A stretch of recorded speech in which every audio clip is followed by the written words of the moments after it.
Good evening दोस्तों, infra updates में आपका स्वागत है। चलिए फटाफट शुरू करते हैं आज के इंफ्रा अपडेट्स।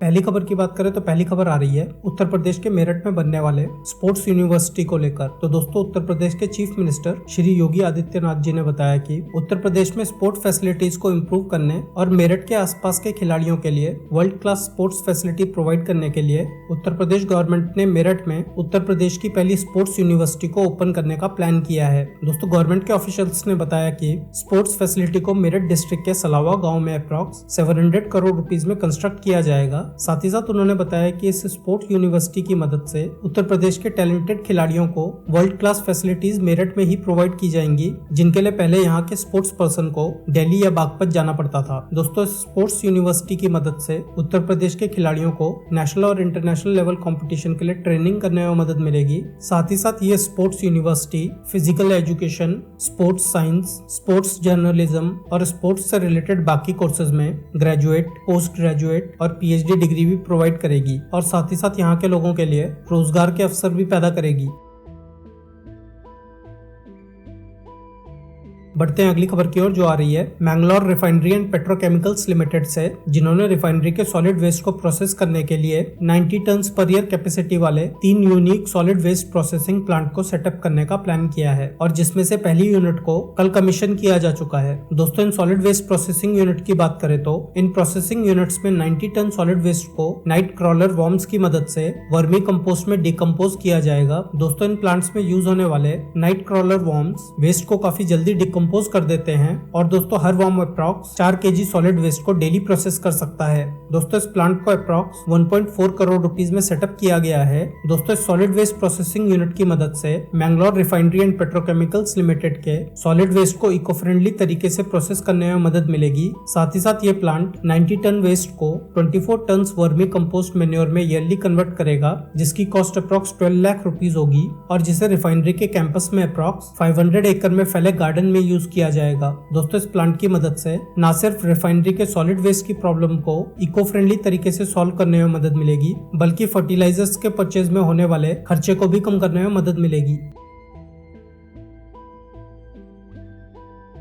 बढ़ते हैं अगली खबर की ओर, जो आ रही है अंडमान एंड निकोबार आइलैंड्स से, जहां अंडमान के पोल्यूशन लेवल्स को कम करने के लिए अंडमान गवर्नमेंट ने पोर्ट ब्लेयर में 100 इलेक्ट्रिक बसेस चलाने का प्लान किया है और जिसमें से 40 बसेस के फर्स्ट बैच को कल अंडमान के lieutenant governor retired admiral DK Joshi ji ने रवाना किया। दोस्तों, इस इलेक्ट्रिक बस प्रोजेक्ट की बात करें तो इस प्रोजेक्ट को एनटीपीसी विद्युत व्यापार निगम लिमिटेड ने एग्जीक्यूट किया है। दोस्तों, इस प्रोजेक्ट की मदद से न सिर्फ अंडमान के पोल्यूशन लेवल्स को कम करने में मदद मिलेगी, बल्कि ये प्रोजेक्ट अंडमान के रिच एनवायरनमेंट को प्रोटेक्ट करने और टूरिस्ट और कम्यूटर्स के लिए eco friendly public transport facility provide करने में भी मदद मिलेगी। बढ़ते हैं अगली खबर की ओर, जो आ रही है पंजाब के पटियाला से, जहां कल पंजाब के chief minister captain Amarinder Singh ji ने अप्रॉक्स 214 करोड़ रुपीस के डेवलपमेंट प्रोजेक्ट्स का शिलान्यास और इनॉग्रेशन किया।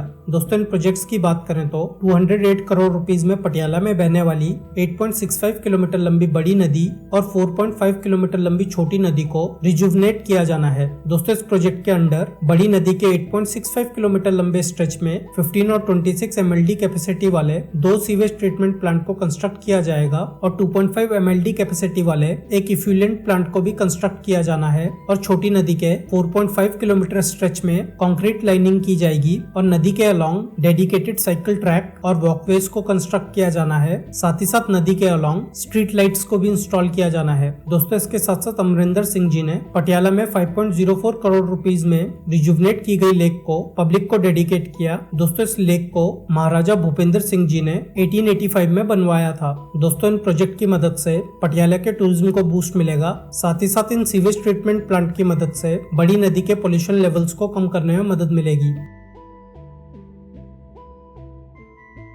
बढ़ते हैं अगली खबर की ओर, जो आ रही है बेंगलोर में बन रहे इंडिया के पहले centralise air conditioner railway station को लेकर।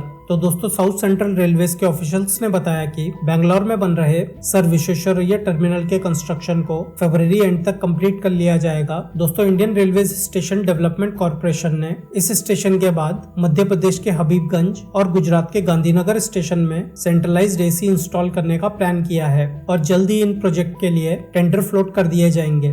दोस्तों इस प्रोजेक्ट की बात करें तो इस स्टेशन का डिजाइन बेंगलोर एयरपोर्ट के डिजाइन से इंस्पायर्ड है और स्टेशन को अप्रॉक्स 314 करोड़ रुपीस की मदद से अप्रॉक्स 4200 स्क्वायर मीटर एरिया में कंस्ट्रक्ट किया गया है। और दोस्तों टर्मिनस बिल्डिंग में 7 प्लेटफॉर्म्स, 8 स्टेबलिंग लाइंस और 3 पिट लाइंस को कंस्ट्रक्ट किया गया है और ट्रेवलर्स के ट्रेवल एक्सपीरियंस को एनहांस करने के लिए वर्ल्ड क्लास एमिनिटीज भी प्रोवाइड की गई हैं। साथ ही साथ टर्मिनल में VIP lodge, parking, local bus terminal, food court और प्लेटफॉर्म को कनेक्ट करने के लिए फुट ओवर ब्रिजेस भी कंस्ट्रक्ट किए गए हैं। दोस्तों उम्मीद करते हैं कि इस प्रोजेक्ट को जल्दी कंप्लीट कर लिया जाएगा और बाकी स्टेशंस में भी सेंट्रलाइज एसी को जल्द इंस्टॉल कर लिया जाएगा, जिससे ट्रेवलर्स को रेलवे स्टेशन में एयरपोर्ट जैसी फैसिलिटीज प्रोवाइड करने में मदद मिलेगी। बढ़ते हैं अगली खबर की ओर जो आ रही है केरला से, जहां केरला के रूरल एरियाज में स्पोर्ट्स फैसिलिटी को इंप्रूव करने के लिए अप्रॉक्स 5.34 करोड़ रुपीस में रेनोवेटेड कुथुपुरम्बा म्युनिसिपल स्टेडियम को इनॉग्रेट कर दिया गया है। दोस्तों स्टेडियम की बात करें तो 5.34 करोड़ रुपीस में स्टेडियम में इंटरनेशनल स्टेडियम के लॉन और फुटबॉल ग्राउंड को बनाया गया है और ग्राउंड में advance sprinkling system, flood light, shopping complex, players के लिए ड्रेसिंग रूम, लॉन्ज और 1200 लोगों की सिटिंग कैपेसिटी वाले पवेलियन को भी कंस्ट्रक्ट किया गया है। दोस्तों इस प्रोजेक्ट की मदद से रूरल एरियाज में टैलेंटेड स्पोर्ट पर्सन ढूंढने में मदद मिलेगी। साथ ही साथ यहाँ के स्पोर्ट्स पर्सन के लिए world class sport facility provide करने में मदद मिलेगी, जो कि फ्यूचर में इंडिया के लिए ओलंपिक मेडल्स जीत कर लाएंगे।